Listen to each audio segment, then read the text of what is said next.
नमस्कार राम राम साय खम्मा घणी काय हालचाल है जीवड़ा थाका आशा और उम्मीद पढ़ाई का सगला शौकीन जीवड़ा बढ़िया है, मस्त है और मजे में है।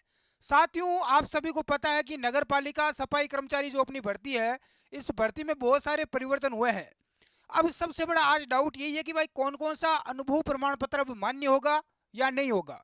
दूसरी बात, अब आपका आगे की एडमिट कार्ड कब जारी होगा, इसका प्रैक्टिकल और इंटरव्यू वगैरह या लॉटरी सिस्टम वगैरह जो भी आगे होगा वो कब तक होगा। और एक आपके लिए और बड़ी खुशी है की बात है कि इस भर्ती में जो अनुभव प्रमाण पत्र है इसको लेकर बहुत सारी समस्या चल रही थी, क्योंकि इसमें पीएफ वगैरह उसकी रसीद वगैरह पीएफ नंबर वगैरह मांगा गया था। तो हमने लंबे समय से आवाज उठाई और फाइनली आपको एक छूट दे दी गई है। अब आप चिंतित ना होना, एक बड़ी छूट आपको यहाँ पर मिल चुकी है। अब देखो बात करते हैं थोड़ी सी जो आज न्यूज आई है। सफाई कर्मी भर्ती प्रक्रिया ने गति पकड़ ली है। अनुभव प्रमाण पत्र और दस्तावेज बदलने में जुटे लोग। यदि आपने आपको भी कुछ चेंजिंग करवाना है, कोई भी डॉक्यूमेंट या अनुभव प्रमाण पत्र, तो आप 27 तारीख से 4 अप्रैल के बीच में आपके पास टाइम है, आप इसमें बदलाव करवा सकते हैं। अब देखो, हाँ, एडिटिंग आप इसमें कुछ भी करवा सकते हैं। निज अब देखो, आवेदकों ने फॉर्म जमा करवा दिए हैं, लेकिन निजी फर्मों के हस्ताक्षरित अनुभव प्रमाण पत्र लगाए हैं, वे भी फिर से अपने अनुभव प्रमाण पत्रों की बदल सकते हैं। यदि आपने कोई निजी फर्म का अनुभव प्रमाण पत्र लगाया है तो आप उसमें बदलाव करवा लें। इसी तरह अन्य दस्तावेजों को बदलने का काम भी शुरू हो चुका है। दस्तावेजों में बदलाव का कार्यक्रम 4 अप्रैल तक चलेगा। खास बात, ये खास बात आपके लिए बहुत खास है, यह है कि पीएफ तथा ईएसआई से जुड़े प्रमाण पत्र पेश करने की आवश्यकता नहीं है। सबसे बड़ी समस्या यही आ गई थी, भाई पीएफ नंबर कहां से लेकर आए। तो अब आपको जरूरी नहीं है, आपको छूट मिल गई है। पीएफ नंबर नहीं है तो भी कोई दिक्कत नहीं होगी अब आपको, ठीक है। अब घबराना मत, इसमें सरकार ने शिथिलता दी हुई है, ठीक है, छूट दे दी इसमें। प्रदेश में 24,797 पदों पर यह सफाई कर्मी की भर्ती आपकी होने जा रही है। अब सिर्फ नगर निगम और निकायों के सक्षम अधिकारियों व सफाई कार्य कर चुके फर्मों के अनुभव पर आवेदन करने वालों को दिया जाएगी भाई प्राथमिकता। इनको क्या दी जाएगी? प्राथमिकता दी जाएगी। इसके अलावा साथ ही कोई प्रमाण पत्र फर्जी पाया गया तो उस पर फर्म है जो बना के देगी फर्जी, और आवेदक के खिलाफ जो फॉर्म भरेगा उसके खिलाफ कानूनी कार्रवाई आपकी की जाएगी। जिनका कोर्ट में मामला पहले से चल रहा है उन्हें शिथिलता देते हुए डीएलबी ने नियुक्ति की स्वीकृति के लिए राज्य सरकार को पत्र भेजा है।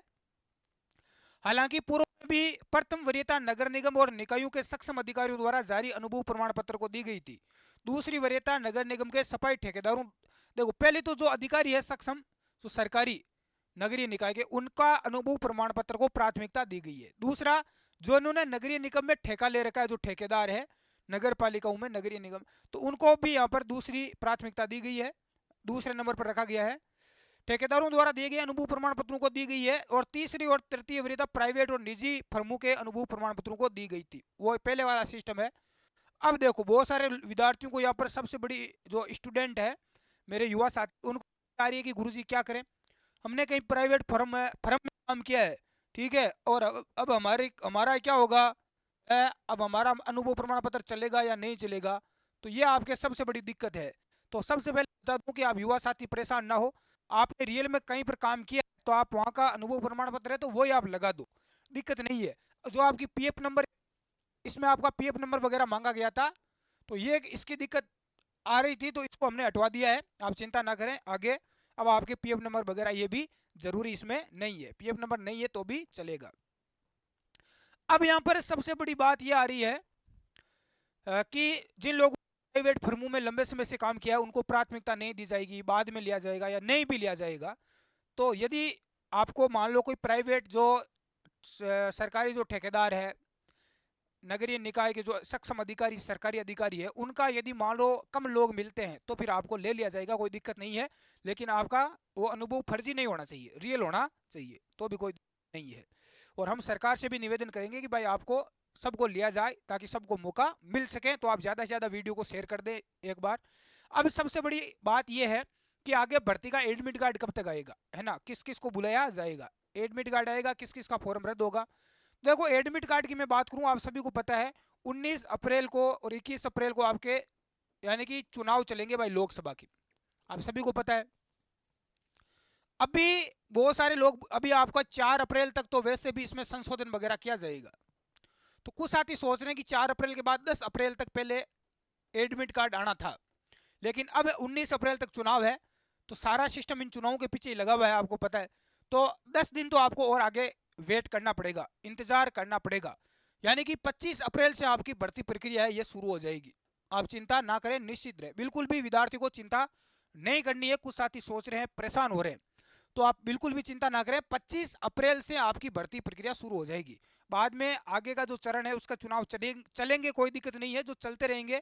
ठीक है, आगे के जो वैसे तो ये लोकसभा के चुनाव है, लंबे टाइम तक चलेंगे, लेकिन हाँ जून में आएगा इसका रिजल्ट वगैरह, अप्रैल मई तक चलेंगे, अलग अलग डिस्ट्रिक्ट में अलग अलग। लेकिन अपना हो जाएगा ये राजस्थान का, यहाँ का तो लगभग 19-21 तारीख को। तो आपका 25 अप्रैल तक भर्ती प्रक्रिया चालू रहेगी, क्योंकि पहले सरकार ने स्पष्ट बोला था कि चुनाव में भी, आचार संहिता में भी अपनी भर्ती प्रक्रिया है वो जारी रहेगी। तो वो आप चिंता ना करें। और आपको कोई डाउट है तो आप पूछ सकते हैं कमेंट करके।